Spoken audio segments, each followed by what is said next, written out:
It's all about the vibes, baby. The vibes. Hello, everybody. You might recognize my face, you might not. I don't care either way. Yes, it has been a while. I just decided I would acknowledge the elephant in the room. Yes, it has been a while since I posted, but here I am now, and that's all that matters. Today, we are doing, I knew you wouldn't want to be in here. I told you, you're not going to want to be in here, and I'm going to have to close the door. So, now I'm here to talk about books that I recommend for the autumn time, which I realize I don't have a lot of autumn vibe books in my wheelhouse at all. The way we are doing this is basically I looked at a book and I was like, is this a fall book? Is this an autumn? Does this book give autumn energy? And emphasis on that energy. It's not about the contents of it, it's about the energy. Okay, do you understand that? Do you guys even know what vibes are? That's what we're dealing with tonight. It's literally 10 in the morning. I don't know why I said tonight. Yeah, so if these don't make sense to you, that's not my fault. That's a you problem, and I'm sorry about it. Without further ado, let's get into some real good books.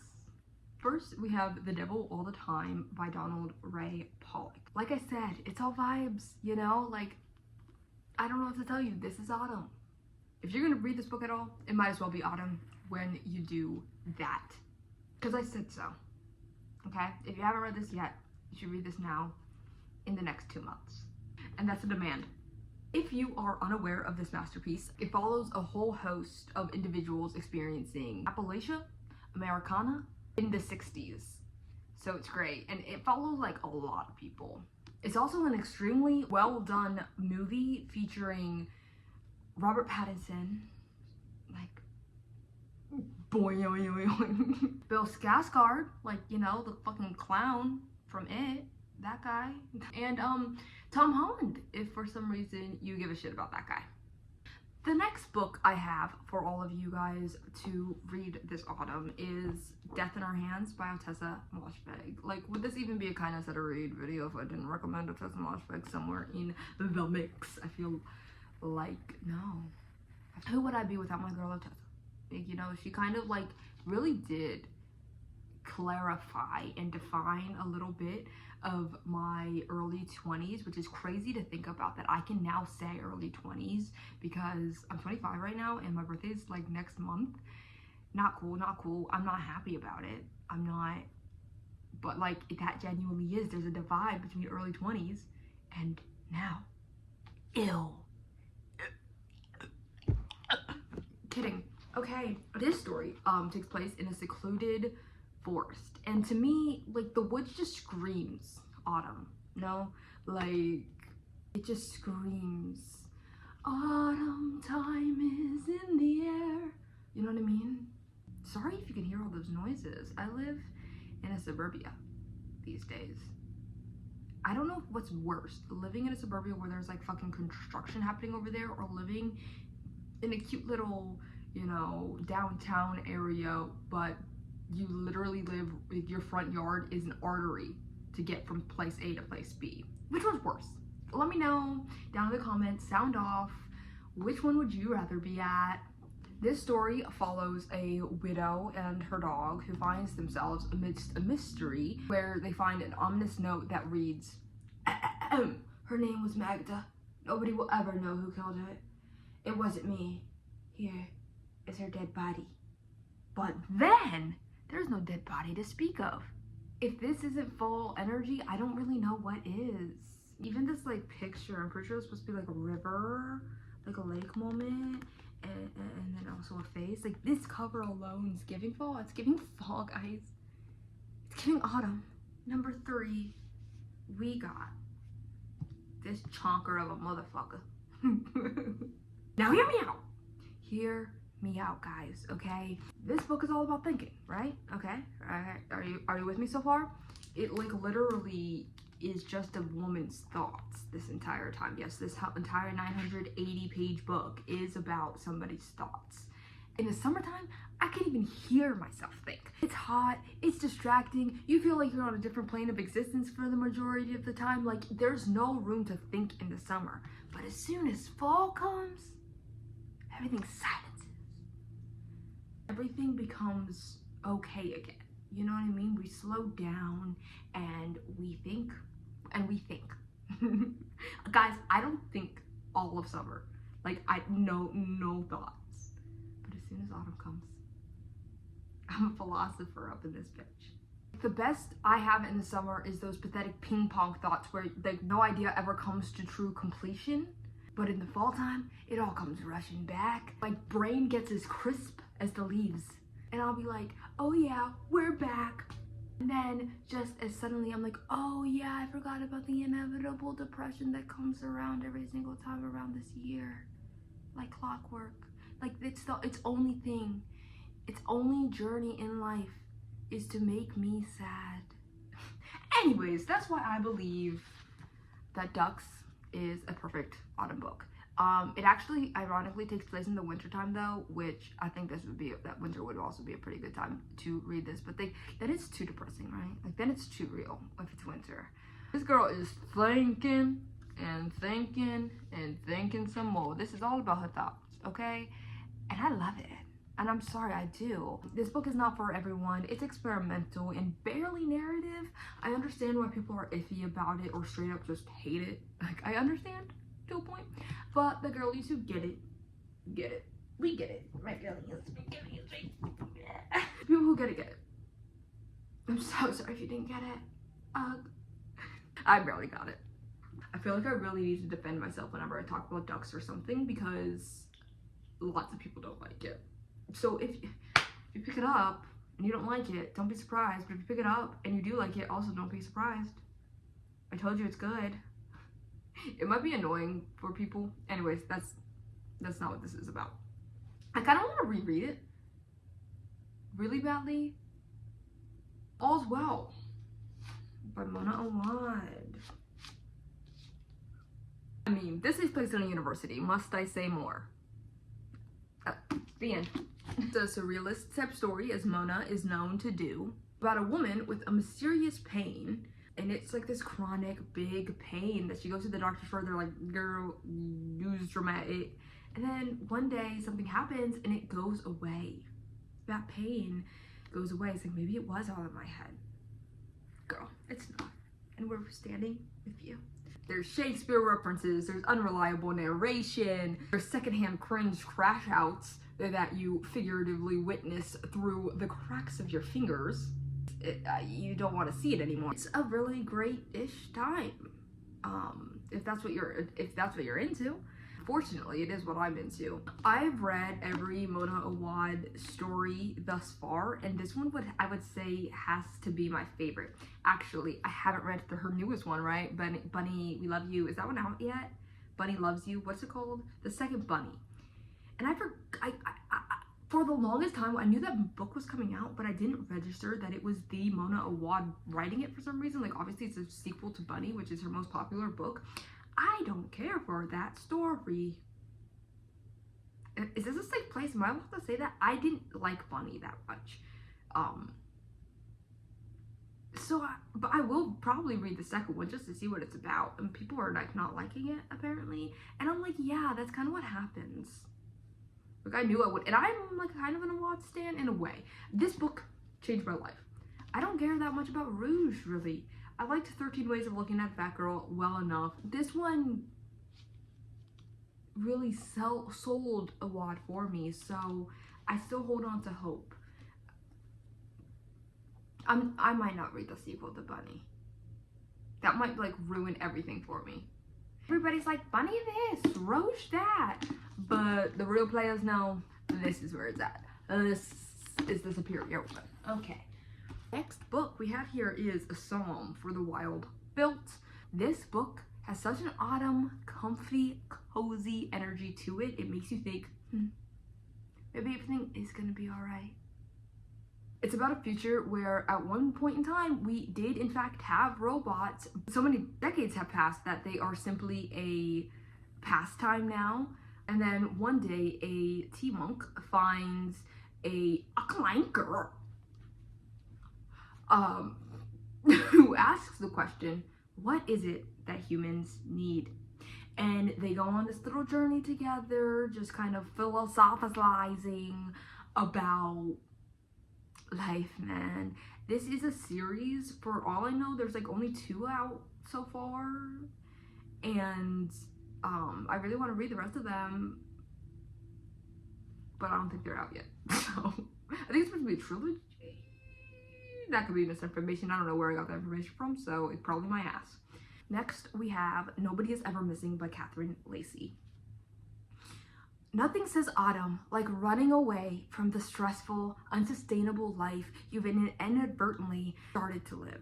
In this book, we follow Illyria as she trusts strangers too quickly, sleeps in public parks, all the while her husband is across the globe, desperately and futilely searching for her. It's a crazy time. It's one of those stories where it's more about what she doesn't say than what she does. Her thoughts remain safe within her, and I can't lie, I love characters like that. Perhaps it's kinship that I'm experiencing, because if you know me in real life, I feel like you could really understand, like, that's me. Like, I will keep things in my head before I ever say them out loud, you know what I mean? I love characters like that. I exist in the world as one of those people. I feel like Lacey's work, which I've read all of, can really, all of them could be recommended for autumn, because she just gives such autumn vibes. She's such an autumn girly, guys. Like, another good recommendation I would say is Pew. I love that one. That was actually the first book that I read by her. That gives autumn for some reason to me. So read Catherine Lacey, guys. I'm her personal spokesperson, actually. So this is the part, I feel like, where we get a little spookier, a little more horror-y.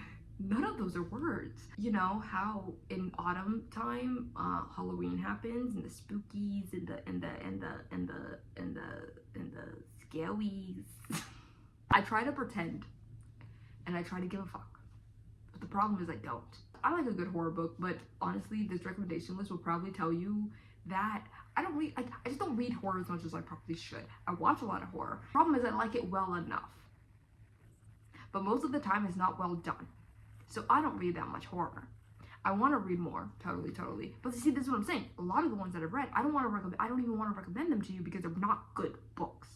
I only want to recommend things that I genuinely like, obviously. The problem here is they're not good books in my humble opinion, okay? So that's my problem here. But anyway, so now we're going to kind of steer our way to a little bit more horror-y stuff. So yeah, Walking Practice by Doki Min. This is a story about a shape-shifting alien who fucks unsuspecting victims, humans, and then when she gets them nice and vulnerable and relaxed, they eat them. Yeah, it gets as wild as you might think it does. Next, At Dark I Become Loathsome by Eric LaRocca. Guys, this is genuinely probably one of the best books I read in this past year. It's a rather bleak story about a man called Ashley who lost his wife to death and his son to one of those scary strangers your parents warned you about. Ashley then creates this project, this side gig, if you will, where he buries people alive as a therapeutic remedy for whatever the fuck they might be going through.